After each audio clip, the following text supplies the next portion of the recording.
What is up there? Welcome to a brand new video on 414 Anime. In today's video, we're going to look into the events that took place 5 years before the beginning of the main story as we dive into Kotori's origins. We're going to look into the backstory of Kotori, where we will find out how she became a spirit, the commander of the Fraxinus, and we will also find out the origins of her infamous black ribbons. The Data Live Origins series are videos that I really enjoy making. I've covered the origins of Toka Yatogami, Origami Tobiichi, and Kurumi Tokasaki, so make sure you check out the playlist in the description below to find out more of the Data Live backstories that I have covered. Now, if you enjoyed this video, make sure to smash the like button and share this video with a fellow Data Live fan. Don't forget to hit the subscribe button and the notification bell so you'll be notified when future Data Live videos go live on the channel. And of course, it goes without saying here, but there will be spoilers, so you have been warned. Anyway, with that being said, grab yourself a beverage, let's roll intro and get straight into the video.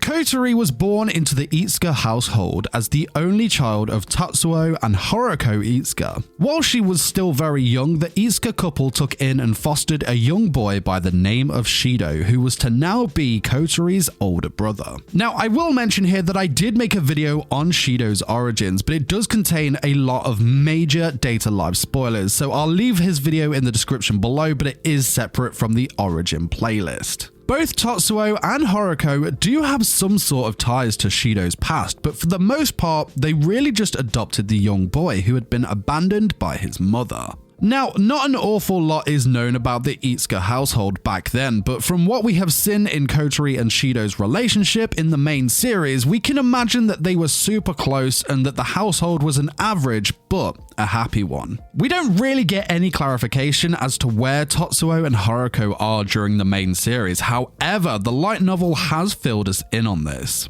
Turns out that the Itsuka parents are both employees of Asgard Electronics, the parent company of Ratatosuka. Tatsuo and Haruko were also a part of the crew that were involved in the creation of the Fraxinus. And according to Kotori, both parents are aware of the existence of spirits, though they do not know what they look like. Now, due to the nature of their job, they had to relocate to the US and left Shido in charge of the Itsuka Japanese home. While we're on the topic of the parents, we did get a really cool short booklet with a magazine that included Data Live's 11th volume of the light novel, entitled Data Live 11.5 Itsuka Parents. In the short story, the Itsuka parents surprise Shido by saying that they are coming back home to check up on them. Now, I won't go into it in much more detail here as we have digressed a bit, but I wanted to mention it as I thought it was cool that we did get to see a bit more of the Itsuka family. Right, so back to Kotori. She is 13 years of age at the beginning of the main series, but her origins start 5 years ago on her 8th birthday. Poor Kotori was playing alone in the park and was crying because, it was her birthday and she was alone. Her parents weren't there. Her big brother Shido wasn't there. As an 8-year-old on your birthday, I understand this, but there was more to Kotori's tears. She was then approached by a very mysterious figure who was cloaked in a transparent yet bright glitching light cloak.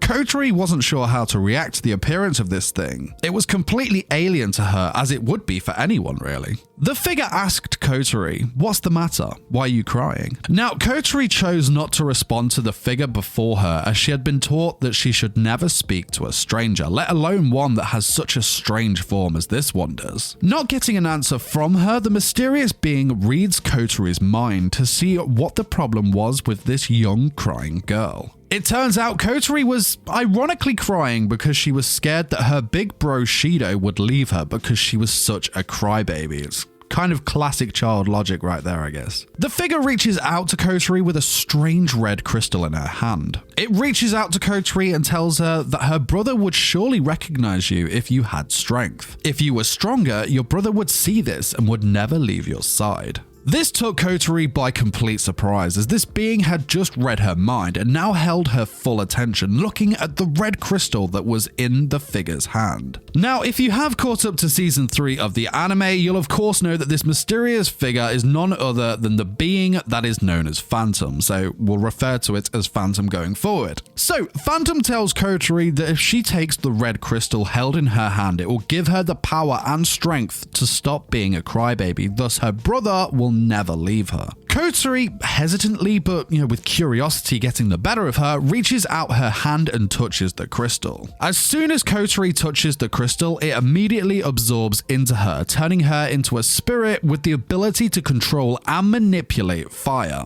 Everything around Kotori, as well as whatever she touches, ignited into raging flames, and the young Kotori quickly loses control of the immense power that she had just received. Kotori now has the appearance of a Japanese goddess wearing a white kimono with a fine sash around her, surrounded in what can only be described as the flames of hell themselves. Phantom disappears as quickly as Kotori is overwhelmed, and Kotori's powers spiral rapidly out of control. Shido then appears on the scene and is horrified to see his younger sister in such a state. As terrified as he is, he knows that Kotori needs him and he rushes to her aid. As he rushes to his sister, the flames explode and the intensity of Kotori's fire sends Shido flying and is now lying in a critically injured state. Phantom then reappears before them and tells Kotori that if she was to kiss her brother, it would save his life. If she chooses not to, he will surely die. Kotori immediately kisses Shido, and instantly her white kimono begins to disappear, as well as the flames in the area. The main flames that are still on the scene are the ones surrounding Shido's body, healing his wounds. Shido now slowly starts to heal, enough so that he has come back around and he sees his little sister in a completely distraught state. Her hair was a mess, her eyes were burning with terror and her tears were streaming down her face. Focusing on her messy hair, Shido hands Kotori a pair of black ribbons and asks her to promise him that whenever she is wearing these black ribbons, she will always remain a strong girl whilst wearing them. Something he may regret in the future, of course. Phantom again reappears in front of them. Shido has just enough strength now to jump in front of Kotori, protecting his sister from the foul being that had presented itself to them. Phantom reassured Shido that she meant no harm to them, but wanted to congratulate the pair on the way they played out this situation, saying that it was the best case scenario. She also says that it will be for the best that the two forgot this accident for now. Placing her hands on both of their heads, Phantom then erases the pair's memories of the incident. Now, not long after these events, the young Kotori was invited to join Ratatosuka, something that both her parents and Shido had no knowledge of at the time, not forgetting of course that her parents did actually work for Ratatosuka's parent company, which is pretty interesting if you ask me. Soon after Kotori joined, she was appointed as the commander of the Fraxinus, despite only being 8 years old at the time. Again, I find this super interesting, as remember that her parents were a part of the crew that built the ship in the first place. It's just insane and, in my opinion, an awesome writing. I love Date Alive for their super in-depth story and the way it all ties in together. And there we go, that was Kotori's origins. Kotori's backstory is a simple yet interesting one, intensified when you realize how deep the roots of the Itsukas intertwine. I say this so very often and I will forever champion Date Alive's amazing story. It's just written so well and it continuously continues to surprise me the more I look into its lore. It's amazing. Now, if you enjoyed this video and you'd like to see more Date Alive videos, make sure to smash the like button and share this video with a fellow fan of the series. Of course, don't forget to subscribe to the channel and hit the notification bell. There is plenty more content like this in the works, and not just for Date Alive, so make sure you do not miss what's to come. Huge shout out to all of you for supporting me over on Patreon. Make sure to check out the link in the description to see what rewards are on offer now. But that is it from me. Till next time, my fellow weebs. Peace!